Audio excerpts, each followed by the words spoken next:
Football can be a really cruel game at times. One moment you're the talk of the whole world, and the next thing you know, circumstances throw you into obscurity. Hello, and welcome to another exciting video on GoalSide. Before we begin, don't forget to participate in our lottery and stand a chance to win a $100 Amazon gift card. All you have to do is like our video, subscribe to our channel, and write the hidden message you'll find later in the video in the comments. Good luck, and may the odds be forever in your favour. With massive hype comes an even more massive pressure to do well regardless of your age. That's what some of the most talented players have to go through on a regular basis. In this day and age, with media and fans judging every move, it's not easy for a young and upcoming player to perform at his best, with the sort of consistency you would come to expect from a player who has been playing the game at the top for many years. And if that's not enough, injuries and psychological issues play an equal role. But these aren't the only issues. Bad advice from an agent who's looking for a quick buck can send a young player to the wrong club where his progress would pretty much be stalled. This is something that we've seen over the years. A really talented player making a dream move to a big club and then failing to live up to his potential before fading into mediocrity. It's always difficult for a young player to embrace the fame and carry the weight of expectation. This is why the history of the game we love is filled with examples of talented players who just could not live up to their potential and eventually faded away. The list includes instances of players who lost their careers due to injuries, accidents, or simply due to the wrong decisions. Burson. Signing a player on the back of a World Cup triumph is not always the safest bet. Sir Alex Ferguson was a very good judge of talent, but even the great Scotsman had made a few wrong bets in a trophy-laden managerial career. The Manchester United Supremo was wooed away by Burson's cameo appearances in Brazil's run to World Cup glory in 2002. Indeed, the young midfielder truly showed his potential on the big stage, so the Red Devils decided to splash the cash on him. Sadly though, Burson would never reach those dizzying heights of success his early career promised, and after only making 20 appearances where he didn't dazzle at all, the midfielder left Old Trafford. Spells at Besiktas, Flamengo and Bahia would follow, but the midfielder would never be able to shake off the disappointment he experienced at Manchester United. Now the World Cup winner is working as the coach of Philadelphia Union Academy. Ortega. Before there were the Messis and Agueros and the Icardis, Argentina produced a striker who had all the talent in the world to carry the legacy left behind by Diego Maradona. It was the 1996 Intercontinental Cup game between Juventus and River Plate that first brought the young striker to prominence. This was the same game where we saw Alessandro Del Piero emerge. The Italian scored the winner of that day for his team, but it was Ortega whose overall performance left everyone wondering one thing: where would this supremely talented player go in Europe? The youngster was destined for greatness as the striker was snapped up by Valencia in 1997. However, after just one season, he moved to Sampdoria. A year later, a move to Parma happened, and when that did not work out, Ortega decided to return to River Plate, where he found just a bit of that form that had made him such a commodity in the late 90s. Another attempt at European football through a move to Fenerbahce didn't work, and Ortega was back in his native Argentina. At the twilight of his career, Ortega was loaned out to 3 different clubs by River Plate. Knowing that his time was up, the veteran decided to hang up his boots. It was really sad to see that Ortega's career never panned out the way it was meant to. This is a player who was ahead of his time, with clever body feints, lobbed shots, dribbling and excellent finishing. Joe Cole. While England has produced a lot of young players who never managed to fully realise their overall potential, not many come closer than Joe Cole, one of the most technically gifted players the country produced. Steven Gerrard isn't a man who's easily impressed, but the Liverpool legend could not help but admit how good Joe Cole could be, so much that he called his skill level to be as good as Leo Messi's. However, the winger never really lived up to his potential. After rising to prominence at West Ham, he earned a move to Chelsea. While the beginnings were promising, Cole started struggling for form and consistency, and was eventually moved on to Liverpool, where things didn't work out either. A loan move to Lille wasn't enough to save his career, and there started a trend that you can associate with the title of this video. Cole kept moving from one club to another, and never managed to reach the heights he enjoyed while at West Ham and in the early days of his Chelsea career. Eventually, the forward would go on to play for Tampa Bay Rowdies of the USL before retiring for good. Today, Joe Cole is working as a coach at Chelsea, but can take comfort from the fact that at least his career saw him win 3 English Premier League titles. Gourcuff. France continues to be a factory of talent, with young players shining in the local league before making a name for themselves in other European clubs. Sadly though, a lot of players coming from France have never been able to realise their true potential. The example of Christian Gourcuff is a sad story of how a supremely talented player can struggle to cope with the pressure of playing for a top club. Blessed with an amazing skill set that included excellent vision and creativity, Gourcuff was once considered the heir apparent to none other than Zinedine Zidane.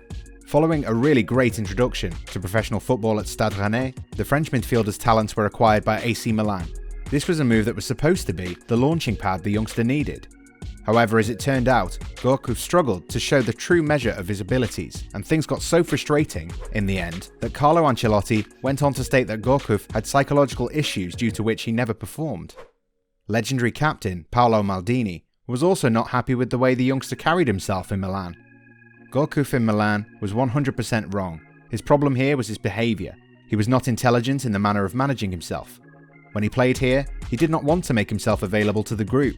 He did not start to study Italian immediately. A move to Bordeaux showed the player return to his usual best, before another move to Olympique Lyonnais pretty much ended his career at the top. The Frenchman struggled to justify the hefty fee Lyon paid for his signature. Now 33, Gourcuff is currently without a club, and with the injuries he has had in recent years, we may never know how far his career could have gone had things worked out differently. Adel Taarabt. The story of the Moroccan international is of a player who had all the talent in the world, but was just not a focused individual. After doing so well with QPR and helping them gain promotion to the English Premier League, many expected the stylish forward to use the platform to secure a move to a bigger club. However, it just did not work out, as Taarabt struggled to adapt to the league's requirements and was eventually confined to the bench. From hoping to secure a move to Real Madrid or Barcelona, to playing sporadically for the Benfica B team, this is a classic example of a player who got a little too comfortable and thought that talent alone might be enough. Federico Makeda. While his career never really took off, the Italian will always remain a fan favourite around Old Trafford after his amazing goal against Aston Villa pretty much handed Manchester United the Premier League title. At the time, Makeda was 18 and had only just made his United debut. This was supposed to be the moment for the youngster, but that was just the start of what we can safely consider a nomadic career that would take him to Italy, Germany, back to England, and then back to Italy, to Greece, where he is showing signs of a striker who could craft a decent career. Now 28, Makeda has a very small window of opportunity to resurrect his career, but it is likely that he will never reach those heights again. Bohan. The story of Bohan is of a player who was at the right place at the wrong time. A graduate of the fabled La Masia Academy, the youngster was reportedly considered even better than Messi. However, multiple factors such as lack of effort, mentality, and the fact that he was too similar to the Argentine meant that Bohan had to look elsewhere to continue his development. Spells at Roma, Ajax, Stoke, and Mainz were meant to help the forward grow, but nothing really worked out, and while there were flashes of brilliance here and there, Bohan never managed to convince. Now playing for Montreal Impact in the MLS, Bohan isn't exactly making a lot of waves, but is still doing fairly well, and might end up making a name for himself in North America, even though things didn't really work out for him in Europe.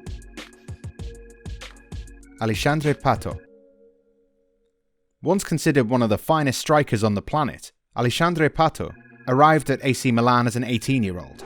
After 6 years and several multiple injuries, Pato returned to Brazil to sign for Corinthians. By that time, he was nothing like the striker who took Europe by storm in his first 2 seasons at Lombardy. The youngster's injury woes were such that he spent most of his time on the treatment table in the last few years at the San Siro. A move to Chelsea was seen as a sign of a player desperately trying to save his career, but that didn't work out either. Moves to Spain and China followed soon after, but Pato was never able to scale the heights his career promised. Now playing at Sao Paulo, Pato's career will be remembered as a journey of a player who had immense potential, but was unfortunately hampered by injuries. Adriano. Now when we talk about Adriano, we're talking about a striker whose life was full of struggles. The Brazilian grew up in a rough neighbourhood, but thankfully, his skill on the ball meant that he had a chance to have a better life. After showing true signs of greatness at Parma, Adriano would secure a move to Inter Milan, where he would literally come to life, scoring some truly amazing goals and carving out a reputation of one of the most complete strikers in the game. However, there was one moment that changed everything for the mercurial forward. Former teammate Javier Zanetti reveals that the death of his father in 2004 had a huge impact on the youngster. who would sadly succumb to depression. He got a phone call from Brazil. "Adri, Dad is dead." I saw him in his room. He threw the phone and started screaming. You couldn't imagine that kind of scream. Since that day, Marathi, Inter chairman, and myself watched over him as he was our little brother. He kept playing football, scoring goals, and pointing to the sky, dedicating them to his father. After that phone call, nothing was the same. Ivan Cordoba, Inter teammate, spent one night with him and said, "Adri, you're a mix of Ronaldo and Zlatan Ibrahimovic. Are you aware that you could become the best player ever?" We did not succeed of pulling him out of depression. Adriano was such a massive talent that even Zlatan Ibrahimovic said that he always felt that the Brazilian would become a great player, but never did.